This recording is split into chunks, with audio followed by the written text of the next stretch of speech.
Hello, harmonic, swirling hive of discord known as the internet. This is Golden Self, or perhaps Golden Self.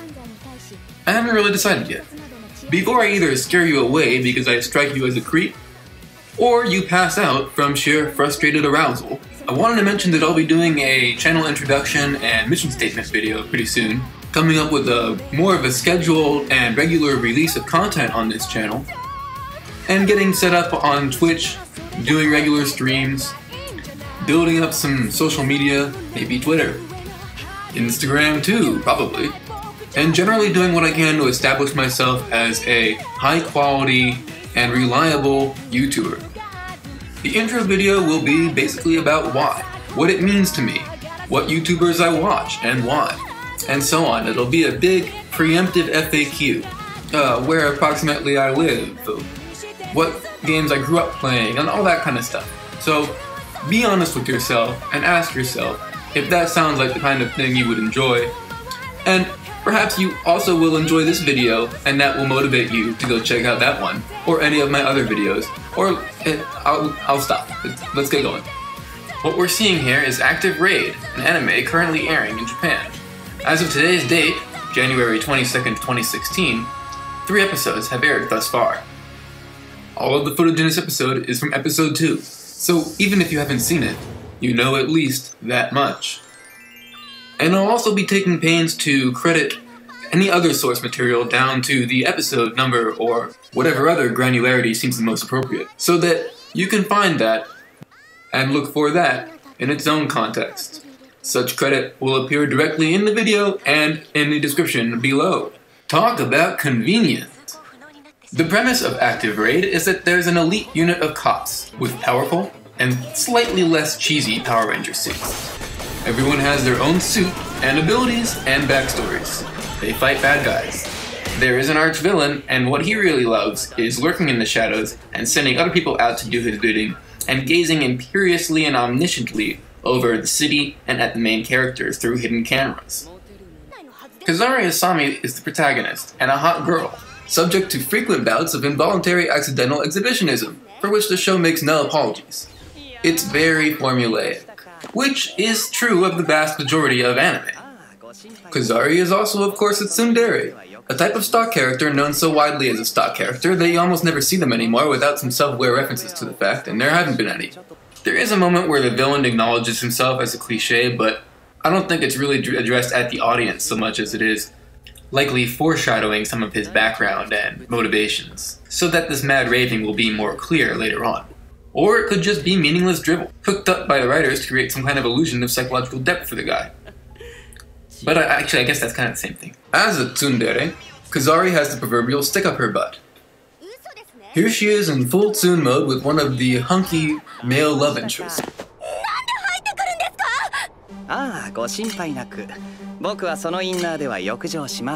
That's not the issue here!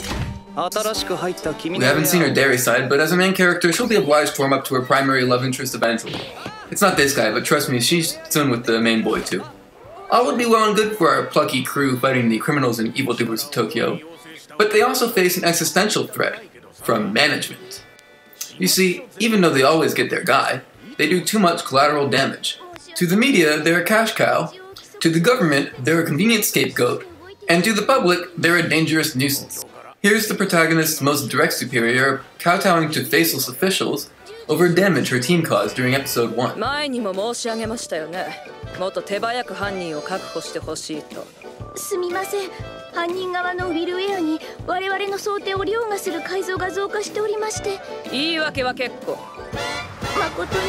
Something similar that comes to mind is The Incredibles. It's just an extra line of suspense running through the individual episodes as a secondary big bad. I guarantee that at some point they'll be shut down and they'll have to fight their way back into the world's good graces. It's a very familiar story. But this video isn't really a review because I don't think it's fair to review this show given that its entire season hasn't aired yet. And also because as much as I admire their cleverness, I'm not very interested in just sitting around making snarky, opinionated comments about something. I want to make snarky, opinionated comments about something that matter to me. And in this case, there's something that I got out of this that has nothing to do with whether the show is good or bad. really begins with the robotics and the industrial design and all of the advanced technology that you see in this show. It's extremely elaborate. And part of the show's appeal is that it's set in the future, so it makes sense that the writers would draw attention to the advanced technology as a kind of eye candy for the viewers. Therefore, complex and detailed technological depictions like this are to be expected in anime of this genre.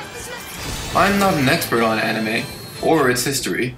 The style in which technology is depicted in this show is very classic and archetypal form. Simply painted lines with a high attention to function and details of technical significance. Buses, trucks, planes, helicopters all tend to end up looking like scale models, and this also means that mecha and spacecraft are easily adapted into models for toys later on. There must be a practical production purpose for this technique of drawing, and I won't get into that, as it's not my area. I just needed to introduce this idea, of which most of you are probably aware in the first place. That somehow the technology in this show is just classic looking. You can go back almost 40 years in video media, at least. Again, I say I'm not a historian. This is just an anime I'm familiar with from 1979, and it has that technical style of drawing.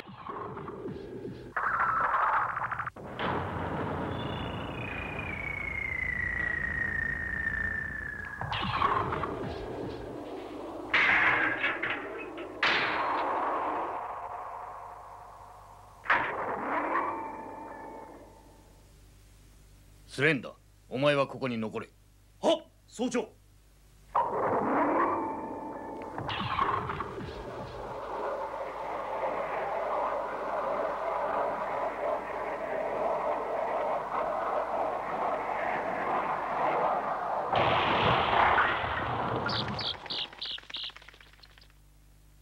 And if you go back to the manga that preceded anime, not that all anime is based on manga, but if you go back to the manga that preceded much of anime, you see the same technical style of drawing.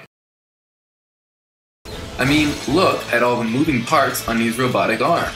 Someone had to think all of these pieces through individually in order to make them function as a whole, putting each individual piece on the armor one at a time. Imagine being told to design that with the expectation of something like this as the final product. Check out the graphical user interfaces on these consoles. Very practical. And contemporary touchscreens. Even these chairs are like out of a space station or something. Here's their super train / mobile base, getting ready to exit a railway turntable that was also seen in episode 1.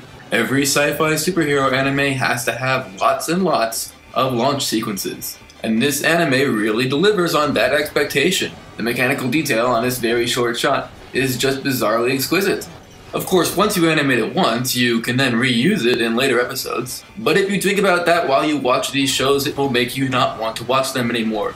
So I highly suggest that you do, for the sake of your own mental health and social life. Something else I noticed is how aggressive this show is in integrating what is currently the latest and greatest technology into this future world. We've seen the heroes getting around the Tokyo subway in their crazy super train. This episode features the introduction of a giant quadcopter drone that can attach to them. So now they also have a helicopter / airship. Here's a cutesy AI, a sort of highly sophisticated Siri, who can help you with all kinds of tasks on your computer, and is called a quote-unquote app. Yes. Highly sophisticated. LED panels, drones, robotics, artificial intelligence / the Internet of Things. Look how up to date we are, this show seems to be saying. No 3D printing yet in the show, but if they actually do it at some point, I will totally gloat. And by the way, desktop computer operating systems seem to be based mainly on Mac OS. If that means something to you, it's okay with me, as it has my permission to mean something to you. And vice versa. So what's with this? Is modern technology creeping into future technology? Are we so mesmerized by our own creations of the day that we start fantasizing about them outlasting us into the future? Oh, it's not as though this is new either, though, is it? Button pushing, all-in-one household convenience, monorails, holograms, robot pets, jetpacks, and so on, are now naked for the ephemeral cultural artifacts that they were. Which is to say, they kind of turned out to be fads.